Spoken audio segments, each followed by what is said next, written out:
जम्बूद्वीप प्राचीन समय में वही स्थान था जहां पर अभी भारत है। अतः भारत को जम्बूद्वीप कहा जाता है। भारतवर्ष अफगानिस्तान, पाकिस्तान, भारत, नेपाल, तिब्बत, भूटान, म्यांमार, श्रीलंका, मालदीव। कुछ शोधों के अनुसार जम्बूद्वीप एक पौराणिक महाद्वीप है। इस महाद्वीप में अनेक देश हैं। भारतवर्ष इसी महाद्वीप का एक देश है। जम्बूद्वीप हर तरह से संपन्नता का प्रतीक है।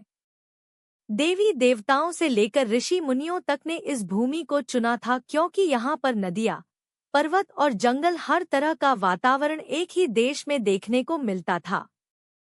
हमारा देश एक कर्म प्रधान देश है और यहाँ जो जो जैसा कर्म करता है उसे वैसा ही फल मिलता है।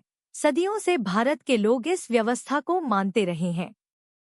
जम्बूद्वीप एक ऐसा विस्तृत भूभाग है जिसमें आर्यावर्त, भारतवर्ष और भारतखंडे आदि शामिल हैं।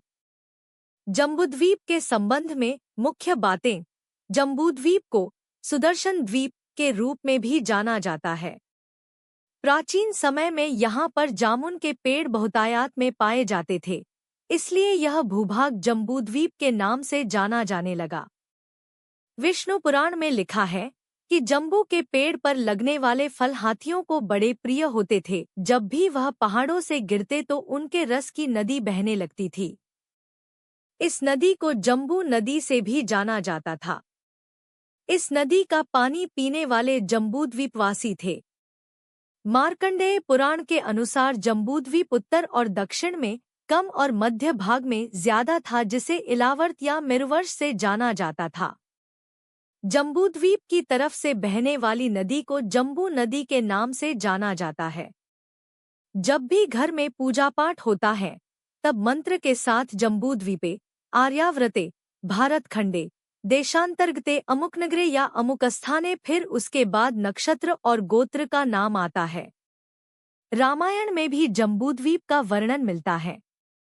जम्बू, जामुन नामक वृक्ष की इस द्वीप पर अधिकता के कारण इस द्वीप का नाम जम्बू द्वीप रखा गया था। जम्बूद्वीप के 9 खंड थे जिनमें इलावृत, भद्राश्व, किमपुरुष, भारत, हरि, केतुमाल, रम्यक, कुरु और हिरण्यमय आदि शामिल हैं। जम्बूद्वीप में 6 पर्वत थे जिनमें हिमवान, हेमकूट, निषद, नील, श्वेत और शृंगवान आदि।